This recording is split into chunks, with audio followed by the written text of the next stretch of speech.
میت پڑی ہے، سارے القابات ختم ہو جاتے. میت اس کی فکر جو ہے نا، یہ اصل کامیابی ہے. اگر یہ فکر کسی نے پا لی اور اس کو یہ فکر حاصل ہو گئی تو یقیناً اس نے دنیا کے مقصد کو پا لیا. آج ہمیں ایک بڑا زوم ہے اور شاید ہونا بھی چاہیے. ایک یہ کہ جی الحمدللہ ہم موحد ہیں، توحید والے ہیں، اللہ کا بڑا کرم. ہم جی متبع سنت ہیں، الحمدللہ. ہماری نماز سنت کے مطابق ہے، الحمدللہ. ہم رفع الیدین کرتے ہیں، آمین کہتے ہیں، ہاتھ سینے پر باندھتے ہیں. تراویحاں بھی ہم 8 پڑھتے ہیں جو کہ سنت ہے. سوال یہ ہے کہ کیا یہ کام صحابہ کرام کو نہیں آتے تھے؟ کیا صحابہ یہ کام نہیں کرتے تھے؟ کرتے تھے. اس کے باوجود حضرت معاذ رضی اللہ تعالی عنہ اللہ کے رسول صلی اللہ علیہ وسلم کے سامنے آتے ہیں اور اس طرح وہ صحت مند تھے، تندرست اور توانا تھے. لیکن آج جب اللہ کے نبی کے سامنے آئے تو بہت کمزور، جیسے آپ کسی اچھے بھلے ساتھی کو دیکھتے ہیں 2-2.5 مہینے بعد آپ کو ملا اور وہ کافی سوکھا ہوا ہے تو آپ فوراً تعجب سے پوچھتے ہیں بھئی خیریت تو ہے، کیا ہوا؟ آپ اتنے دبلے پتلے، آپ تو اچھے صحت مند پہلوان لگتے تھے. وہ کہتا ہے یار میں ابھی بیماری سے اٹھ کر آیا. حضرت معاذ سے آپ نے پوچھا معاذ تم نے یہ کیا حالت بنا لی اپنی؟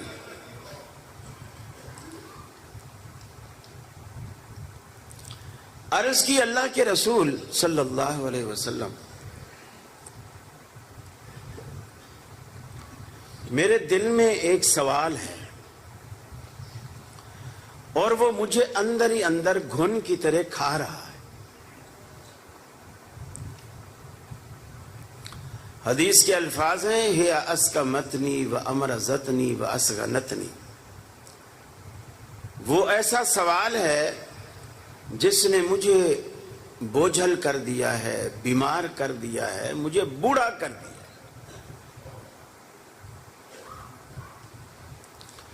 آپ نے فرمایا معاذ وہ کیا سوال ہے؟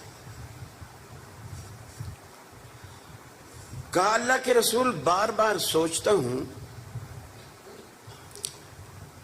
جنت میں داخلہ کیسے ملے گا.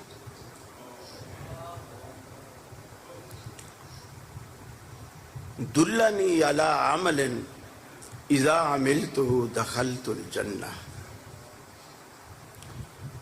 مجھے کوئی ایسا نسخہ، ایسا وظیفہ، ایسا عمل بتا دیجئے میں کروں اور اللہ مجھے جنت دے دے.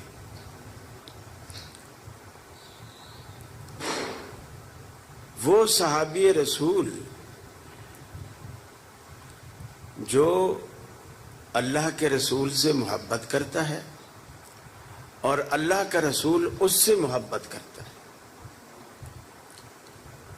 ایک ہوتا ہے نا کہ ہم کہتے ہیں ہمیں اللہ کے رسول سے بڑی محبت ہے. ایک یہ ہے کہ اللہ کا رسول کہے واللہ انی لاحبک یا معاذ، اے معاذ اللہ کی قسم مجھے تم سے بہت محبت ہے.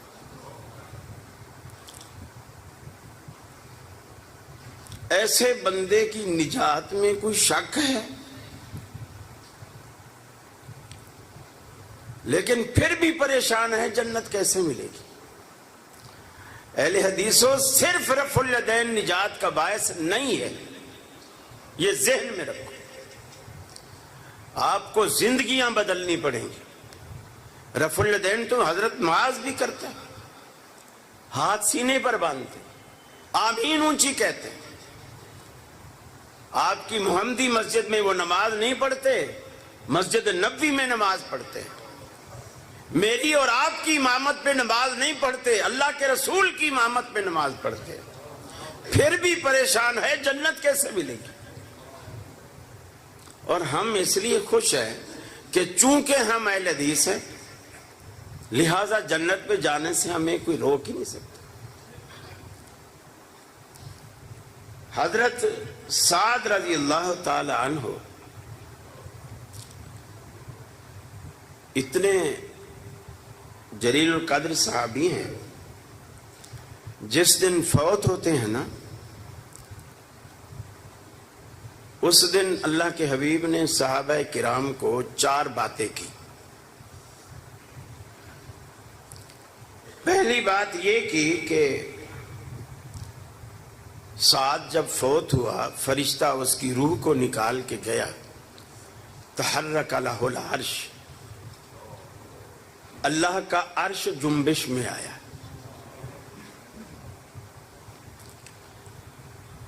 پھر فرمایا جب سعد کو نلا کر کفنا کر جنازے کے لیے رکھا گیا، شہد لہ 70,000 من الملائکہ، اللہ نے 70,000 فرشتے اس کے جنازے میں شرکت کے لیے بھیجے.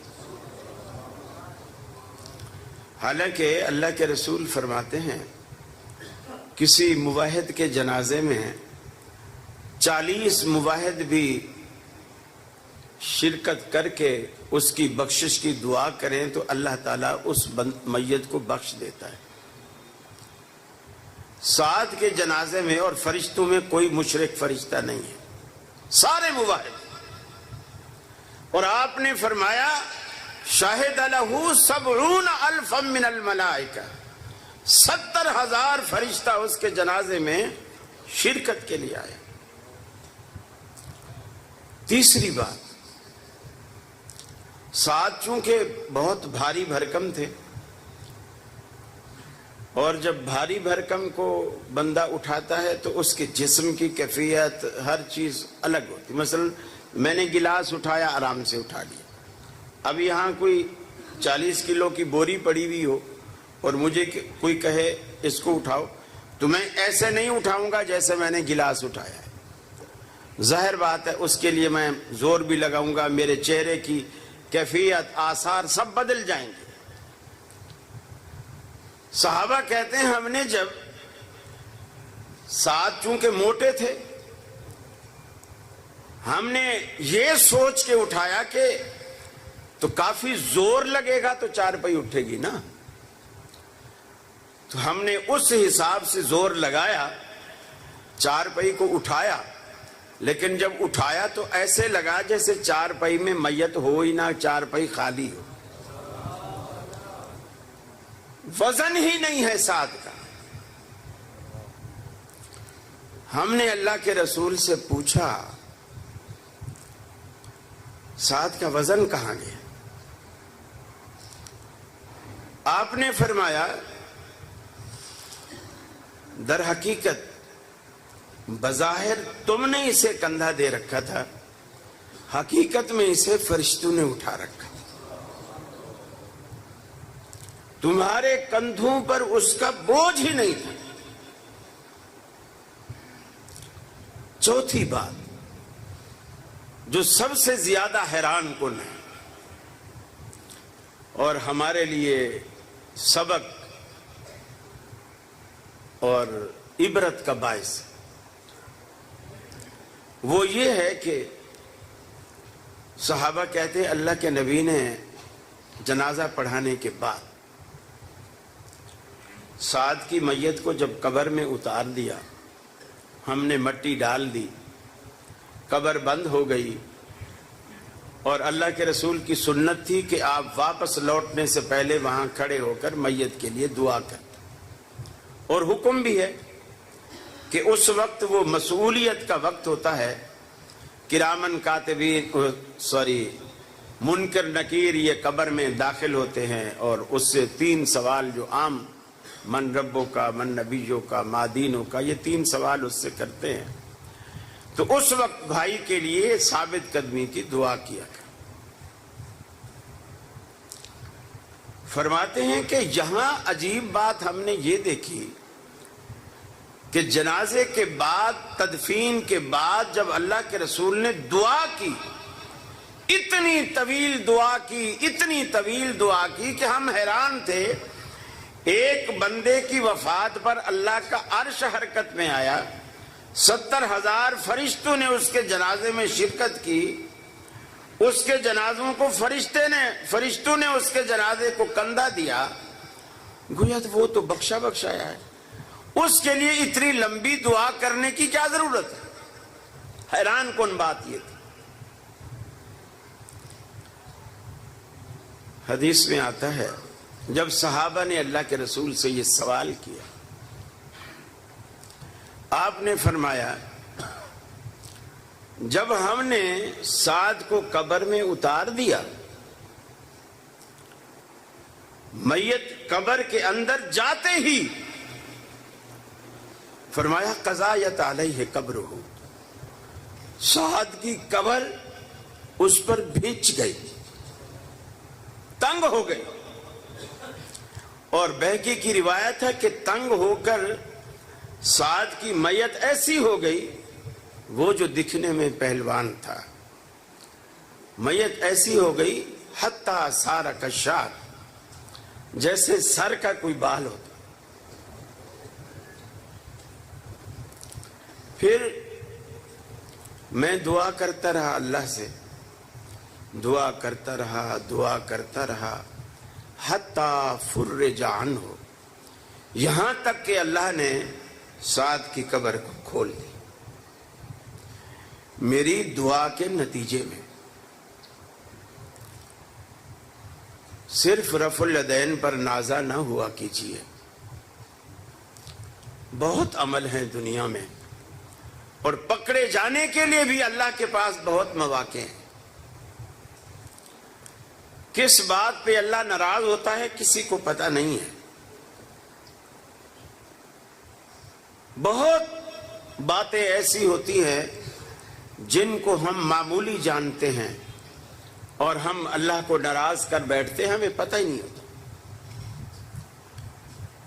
اپنے اندر تبدیلی پیدا کیجیے، لائف سٹائل کو چینج کیجیے، زندگی بدلی. آمین سنت رسول ہے، کوئی شک نہیں. فاتحہ خلف الامام سنت رسول ہے، فرمان رسول ہے، اس کے بغیر نماز نہیں ہوتی. دل تھام کے یاد کرنا اللہ کے رسول کا طریقہ ہے. لیکن نبی مکرم نے 23 سالہ دور نبوت کی زندگی میں صرف رفع الیدین، آمین، فاتحہ خلف الامام اور 8 تراویح، صحابہ کو یہی کچھ نہیں سکھایا، بہت کچھ سکھایا. وہ کن لوگوں کے لیے ہے؟ آج ہمارا ماحول، ہمارا معاشرہ اس قدر گیا گزرا ہو چکا ہے، ایک اہل حدیث نام رکھنے والا شخص دوسرا اہل حدیث نام رکھنے والے کو برداشت نہیں کرتا. کیوں نہیں کرتا؟ کہ جی اس کا قائد اور ہے، میرا قائد اور ہے. کیا دونوں کا قائد رسول اللہ نہیں ہے؟ پھر کیا بات کہ میرا قائد اور ہے، اس کا قائد اور ہے، اس کا قائد اور ہے. ہم جب کہتے ہیں کہ امام اعظم محمد الرسول اللہ صلی اللہ علیہ وسلم، تو پھر عمل سے بھی تو ثابت کیجئے نا. بنتے ہو وفادار، وفا کر کے دکھاؤ. کہنے کی وفا اور ہے، کرنے کی وفا اور. دعوے تو بڑے آسان ہیں،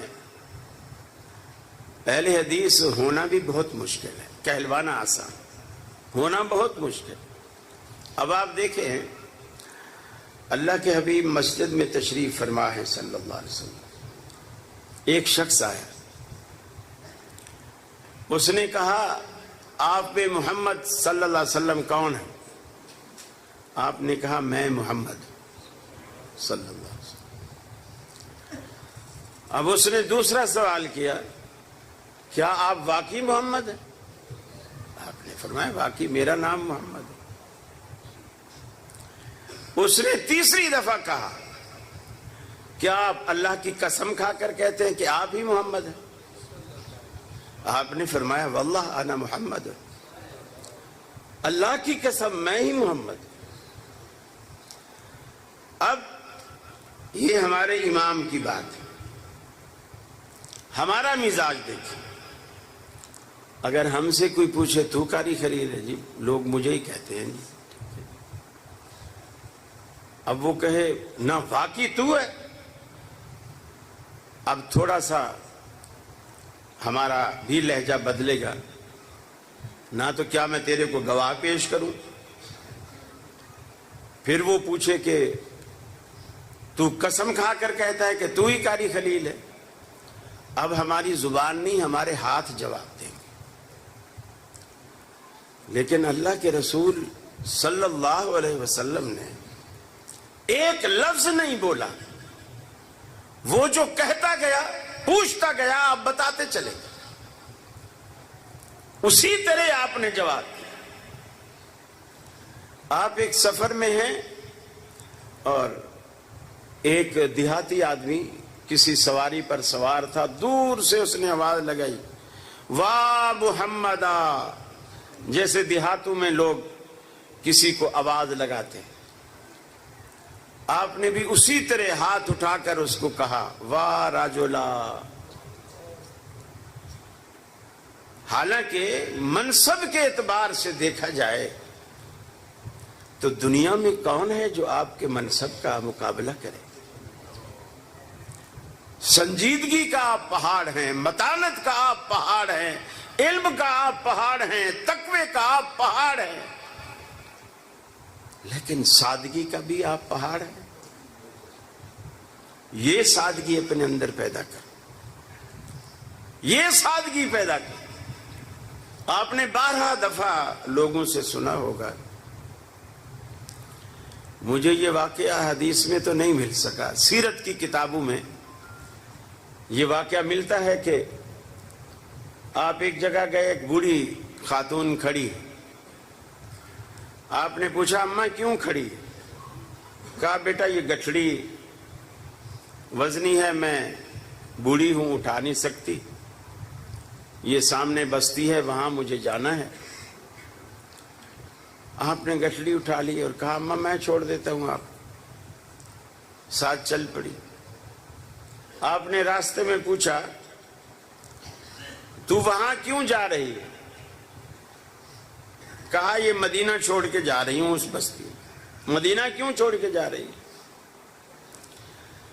کہا کہ یہاں ایک شخص آیا ہے، اس کا نام محمد ہے صلی اللہ علیہ وسلم، میں نے سنا ہے وہ باپ بیٹے کو لڑا رہا ہے، باپ بیٹے کو لڑا رہا ہے، اور باپ دادا کے دین کو غلط کہتا ہے، اور وہ کوئی ایسا نیا دین لایا ہے جو آج تک ہمارے باپ دادا نے سنا ہی نہیں تھا۔ میں اس کے نعوذ باللہ اس کے شر سے بچنے کے لیے مدینہ چھوڑ کر وہاں جا رہے۔ ہم ہوتے نا گٹھڑی زمین پہ نہیں پھینکتے، گٹھڑی اسی پہ پھینکتے، گٹھڑی اس پہ پھینک کے واپس آتے۔ لیکن جب وہ آپ صلی اللہ علیہ وسلم کو برا بھلا اور گیلے شکوے کرتی چلی گئی، آپ نے ایک مرتبہ بھی اپنا تعارف نہیں کروایا کہ وہ شخص میں ہوں، ایک مرتبہ بھی۔ جب اس کی بستی میں پہنچ گئے، اس کی گٹھڑی اتار دی، آپ سلام کر کے واپس آنے لگے اس نے کہا کاش وہ مدینے والا محمد بھی تیرے جیسا ہوتا.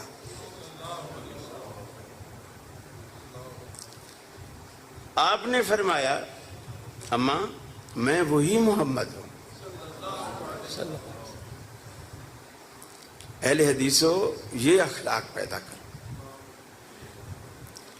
دوسرے کے لیے اپنے دل میں وہ جگہ پیدا کرو, وہ محبت پیدا کرو. کہہ دو ان نفرتوں سے کہیں اور جا بسیں. اتنی جگہ کہاں ہے دل داغدار میں؟ کہہ دو. محبت پھیلاؤ, محبت بانٹو. دنیا میں اور کیا رکھا ہے؟ 4 دن کی چاندنی پھر اندھیری رات.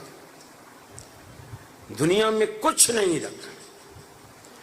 ہاں اگر آپ یہاں سے سرخرو ہو کر گئے تو یقین مانیے آگے اللہ نے آپ کے لیے وہ نعمتیں اکٹھی کر رکھی ہیں, وہ خوشحالی, وہ جنت کی شکل میں رونقیں جس کا دنیا میں آپ تصور بھی نہیں کر سکتے. اور انشاءاللہ اللہ وہ آپ کو دے گا. اللہ نے وہ فرشتوں کے لیے نہیں بنائی, آپ کے لیے بنائی. فرمایا اقترب للناس حسابهم وهم في غفلة معرضون.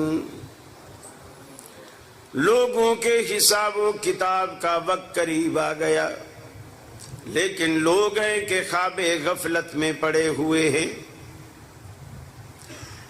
اس پیارے انداز میں رب العالمین نے اپنی بگڑی ہوئی مخلوق کو سمجھایا جس طرح ایک باپ اپنے بگڑے ہوئے بچے کو سمجھاتا ہے, بیٹا میں نے ساری زندگی کی جمع پونجی تیری پڑھائی پر لگا دی, مزدوریاں کر کر کے میں نے تیری فیسیں ادا کی, کل تیرا پیپر ہے اور تو بیٹھا ٹی وی دیکھ رہا ہے, کل تیرا امتحان ہے تو گلی میں کھڑا کرکٹ کھیل رہا ہے. اللہ نے اسی انداز میں فرمایا اقترب للناس حسابهم وهم فی غفلۃ معرضون. لوگوں کا حساب کتاب قریب آ گیا لیکن لوگوں کو اس کی پرواہ نہیں. میری قیامت اسی دن قائم ہو جاتی ہے جس دن موت کا فرشتہ چھاتی پہ بیٹھ جاتا ہے, پاؤں سے روح کو نکالتا ہے. سب سے پہلے میت کے پاؤں ٹھنڈے ہوتے ہیں, پاؤں سے روح کو نکالتا ہے, نکال کر بازو سے, ہاتھوں سے, انگلیوں سے نرخرے تک لے آتا ہے. اللہ کی طرف سے اعلان ہوتا ہے, فرمایا حتی اذا بلغت التراقی وقیل من راق. ہمارا وہ موت کا فرشتہ جب سارے جسم سے روح کو کھینچ کر نرخرے تک لے آتا ہے, اعلان ہوتا ہے من راق, ہم نکالے جا رہے ہیں. کون ہے اسے روکنے والا؟ کون ہے اسے روکنے والا؟ کوئی تعویذ دے کر اسے روک لے, کوئی دھاگا پڑھ کر اسے روک لے, کوئی نمک اور پانی پہ پھونک مار کے اسے روک لے, کوئی انجیکشن لگا کر اسے روک لے. اللہ کا قرآن کہتا ہے ظن انہ الفراق. وہ چاروں طرف سے دیکھتا ہے مرنے والا. بیٹی کھڑی رو رہی ہے, ماں کھڑی رو رہی ہے, بیٹے کھڑے رو رہے ہیں, باپ کھڑا رو رہا ہے, بھائی کھڑے رو رہے ہیں, لیکن رونے کے سوا میرا کوئی بھی ہمدرد و خیر خواہ نہیں بن رہا, میری کوئی بھی مدد نہیں ہو رہی. ظن انہ الفراق. وہ یقین کر لیتا ہے کہ آج جدائی کا دن آ گیا اور یہ دن سب پر آنا ہے. اللہ کے رسول جب بالکل آخری وقت میں تھے, حضرت فاطمہ آپ کے پاس آئیں رضی اللہ تعالی عنہا, اور انہوں نے دیکھا کہ ٹھنڈے پانی کا تشت رکھا ہوا ہے. اللہ کے رسول پانی میں ہاتھ مارتے ہیں اور بار بار اپنے چہرے پہ پھیرتے ہیں. جسم تپ رہا ہے, بخار. حضرت فاطمہ نے دیکھا تو بے ساختہ منہ سے نکلا، واہ کربا دی، ہے میرے ابا کی تکلیف، میرا ابا کتنی تکلیف میں ہے۔ اللہ کے حبیب نے فرمایا لا کرب بعد اليوم، اے بیٹی آج کے بعد تیرے ابا کو کوئی تکلیف نہ ہوگی، آج آخری دن ہے، لا کرب بعد اليوم۔ یہ دن سب پر آنا ہے، فرق یہ ہے کوئی اسے یاد رکھتا ہے، کوئی ہماری طرح بھول جاتا ہے، اور یہ دن یاد رکھنے کا ہے، اور جو شخص اسے یاد رکھتا ہے نا وہ کامیاب ہوتا ہے، وہ کامیاب ہوتا ہے۔ صحابی نے پوچھا نا یا رسول اللہ قیامت کب آئے گی؟ فرمایا وہ تو جب آنی ہے آ جائے گی، تو بتا تو نے اس کے لیے تیاری کیا کی؟ اصل سوچنا یہ نہیں ہے کہ قیامت کب آئے گی، ٹرین تو آنی ہے آ جائے گی، لیکن عقل مند مسافر تو وہ ہوتا ہے جو پہلے سے بیگ باندھے اسٹیشن پہ تیار کھڑا ہو۔ اصل تو مسافر وہ ہے، ہمیں تو پتہ ہی جب چلتا ہے ارے یار یہ تو موت بھی کوئی چیز ہوتی ہے، ہم نے مرنا بھی تھا، یہ تو پتہ ہی نہیں چلا۔ پھر قرآن کہتا ہے اذا جاء اجلہم لا یستاخرون ساعۃ ولا یستقدمون، جب کسی کی موت کا وقت آتا ہے نا، ایک پل اگر وہ گھر کی دہلیز پار کر رہا ہے نا، ایک قدم اس کا باہر ہے ایک اندر ہے، تو باہر والا قدم اندر بھی رکھنے کی اجازت نہیں دیتے۔ لا یستاخرون ساعۃ ولا یستقدمون۔ اللہ سے دعا ہے اللہ رب العالمین مجھے بھی اور آپ کو بھی آخرت کی فکر دے، آخرت کی تیاری کی توفیق نصیب فرمائے۔